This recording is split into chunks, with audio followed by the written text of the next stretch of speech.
আরেকটা নতুন দিন, আরেকটা নতুন ব্লগ। শীত তো পড়তে শুরু করে দিয়েছে, ঠান্ডা ঠান্ডা আমেজ। এর মধ্যে আরেকটা সুন্দর ফ্রেশ ব্লগ নিয়ে উপস্থিত হয়েছি। সকালে আমার একটু বেরোনো ছিল, তাই ঘুম থেকে উঠে ফ্রেশ হয়ে সবার আগে আমি যেটা করি সেটা হচ্ছে রান্নাবাড়ির কাজটা সেরে নিই। তো সেই মতো কাজ সেরে চলে গেছিলাম ওর স্কুলে।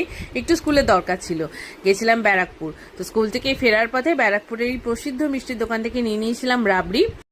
তারপর হাতে এক কাপ চা নিয়ে উঠে পড়লাম ট্রেনে। ট্রেন ছিল ফাঁকা, তাই ক্যাচ মেরে গেটের সামনে দাঁড়িয়ে একটু ভিডিও করলাম। তারপর বাড়ি এসে দিলাম ওকে খেতে। ফ্রেশ হয়ে ও বসলো খেতে। আর রান্না করেছিলাম আজকে হচ্ছে ভাত করেছি, ডাল করেছি শিম দিয়ে, শীতের নতুন সবজি শিম দিয়ে ডাল করেছি, আর মাছের কালিয়া। আর যেহেতু সকাল সকাল বেরিয়ে গেছিলাম, তাই মূলো আর শিমটা কেটে রেখেছি, ওগুলো বড়া করব। এবেলা না, রাত্রির বেলায় বড়া করব। আর এবেলা খাওয়ার জন্য একটু কড়াইতে ভালো করে আলু ভেজে নিয়েছি।